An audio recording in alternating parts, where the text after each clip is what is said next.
آج ہم اپنی ویڈیوز کا آغاز کر رہے ہیں مسجد ساحلہ میں سے، جو کہ عراق کے اندر کوفہ شہر کے اندر واقع ہے۔ یہ مسجد بہت ہی قدیمی مسجد ہے، مطلب اس کے اندر میں تو پہلی بار آیا تھا، تو اس کے اندر آنے کے بعد پتہ چلا کہ اس میں ان نبیوں کے مقام ہیں۔ مطلب یہ اتنی پرانی مسجد ہے کہ نبی یہاں پہ آ کے رکتے تھے، یہاں پر عبادت کیا کرتے تھے، یہاں پر وہ تبلیغ کیا کرتے تھے۔ کیونکہ اس سے پہلے میں نے آپ کو ویڈیو دکھائی، یہاں سے 12 کلومیٹر دور ہی نجف اشرف ہے، جہاں پہ مولا علی علیہ السلام کی تدفین ہوئی، جہاں پہ آپ کا مزار اقدس ہے، جہاں پہ حضرت آدم علیہ السلام کی قبر ہے، جہاں پہ حضرت داؤد علیہ السلام کی قبر ہے، جہاں پہ حضرت صالح علیہ السلام کی قبر ہے۔ مطلب ایک قدیمی شہر سے یہ بالکل ہی 12 کلومیٹر دور ہے، اور کربلا سے یہ آلموسٹ 94 کلومیٹر، مطلب 94 کلومیٹر یہ دور آ جاتی ہے یہ کوفہ شہر۔ تو یہاں پر سب سے پہلے ہم جب صبح اٹھے تو یہاں پر جو پہلی زیارت پر ہم آئے وہ مسجد ساحلہ تھی۔ آپ اس کی خوبصورتی دیکھ سکتے ہیں، آپ اس کا صحن دیکھ سکتے ہیں۔ زیادہ بڑا تو نہیں تھا، مطلب اتنا چھوٹا بھی نہیں، لیکن یہ زیادہ بڑا بھی نہیں تھا۔ اب اس کے اندر جو برآمدیں ہیں، اس کے جو صحن ہیں، وہ بہت خوبصورت بنے ہوئے۔ وہاں پر ہر نبی، جو بھی نبی آیا، جو بھی امام یہاں پر آ کے ٹھہرے، کیونکہ یہ کوفہ تھا، تو یہاں پر مولا علی علیہ السلام کا گھر بھی یہیں ہے، یہیں پہ معصم تمار کا روضہ بھی یہی ہے۔ یہی وہ زمین ہے جہاں پر کربلا کے والی نے اپنا سفیر بھیجا، مسلم بن عقیل، ان کی بھی شہادت یہیں پہ ہوئی، اسی کوفہ کے اندر۔ اور یہی وہ شہر ہے جہاں پہ مسلم بن عقیل کی دونوں بیٹوں کو قتل کیا گیا۔ یہی وہ زمین ہے جہاں پر اگر میں کہوں کہ سادات کے قافلے کو پورے شہر میں گھمایا گیا۔ یہی وہ شہر ہے جہاں پہ مولا علی علیہ السلام کو فجر کی نماز میں سجدے کی حالت میں ضربت لگائی گئی۔ یہی وہ شہر ہے۔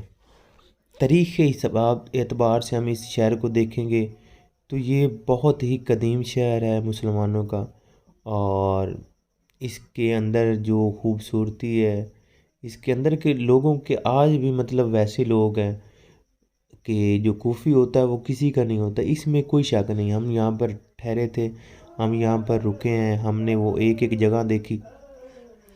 اب یہ آپ جو جگہ دیکھ رہے ہیں مسجد کے اندر، اس جگہ کو امام مہدی علیہ السلام کے مطلب کہا جاتا ہے کہ یہاں پر آپ جب آتے تو یہاں پر آپ نماز پڑھا کرتے تھے۔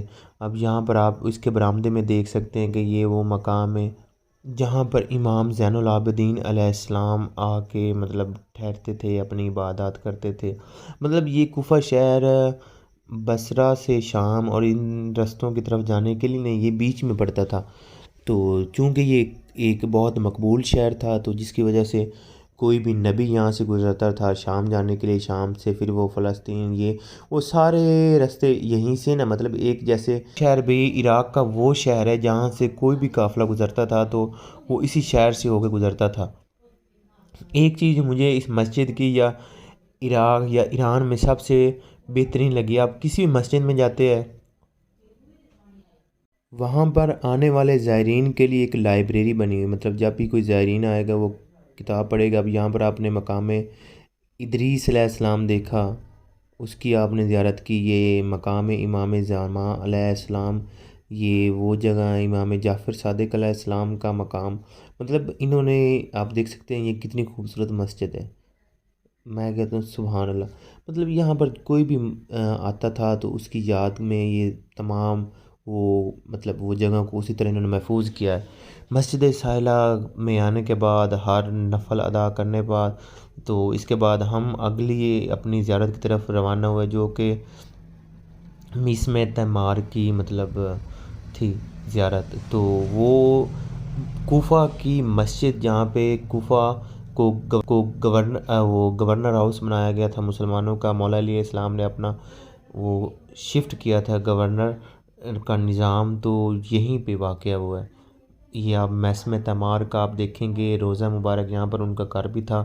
تو یہ بہت بڑے محبان اہل بیت تھے، یہ بہت ہی زیادہ بڑے محبان اہل بیت تھے، یہ صحابی اہل بیت ہیں، اور انہوں نے اپنی جان اپنا بہت کچھ ہی اہل بیت کے لیے وہ کیا کہتے ہیں ان کی نظر میں وقف کیا۔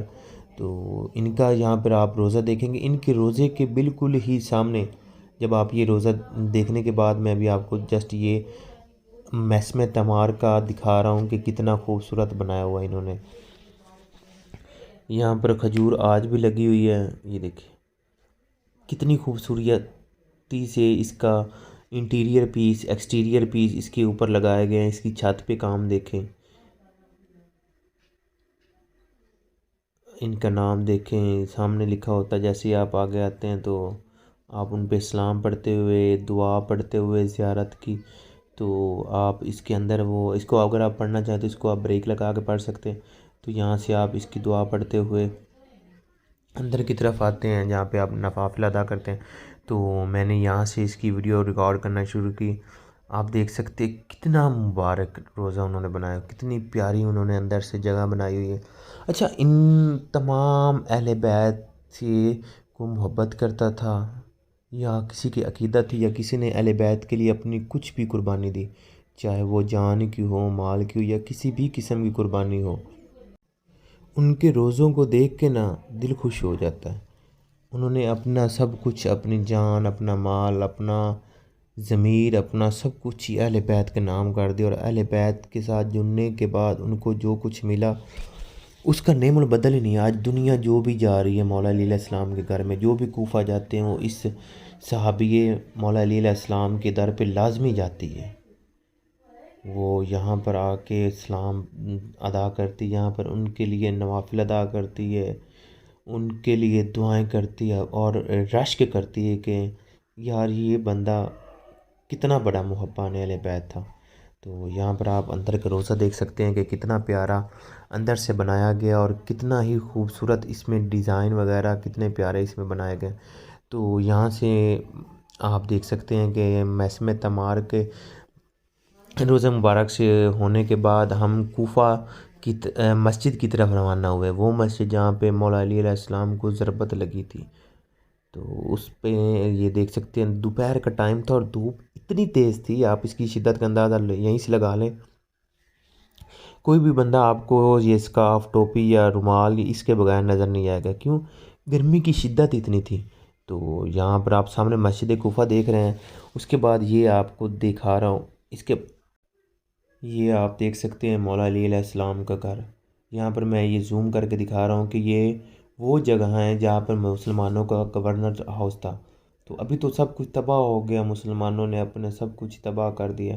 یہ وہ گھر ہے جہاں پر فرشتے آتے ہوئے بھی ادب سے سر جھکا کے دستک دے کے آتے تھے۔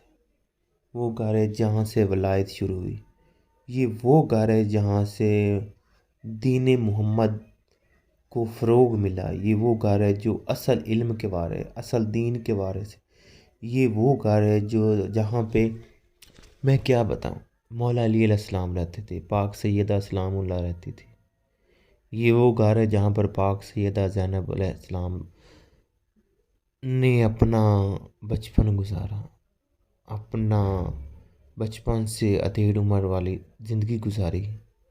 یہ وہ مبارک گھر ہے جس کے بارے میں جو تعریف آپ کر سکتے ہیں، جہاں پہ فرشتے آتے ہوئے بھی ڈرتے تھے، وہ بھی اپنے ادب سے دروازے پہ آ کے دستک دے کے مانگتے تھے۔ یہ وہ گھر ہے جہاں پہ امام حسن علیہ السلام کی پرورش ہوئی، یہ وہ گھر ہے جہاں پر امام حسین علیہ السلام کی پرورش ہوئی، یہ وہ گھر ہے جہاں پہ مولا غازی عباس چلتے تھے، یہ وہ گھر ہے، میں کن کن کا نام لوں، ایک ایک کا نام لیتے ہوئے اندر سے جو روح کو تسکین ملتی ہے، اس گھر میں آ کے جو آپ کو فیلنگز ہوتی، رش کیونکہ بہت زیادہ تھا نا، کہ اے سی بھی چل رہے تھے لیکن ٹمپریچر بہت زیادہ ہونے کی وجہ سے آواز بھی بہت زیادہ تھی، لیکن پھر بھی مجھے مطلب وہ گھبراہٹ نہیں ہو رہی تھی، کیونکہ میں تیرے مولا علی علیہ السلام پہ تھا۔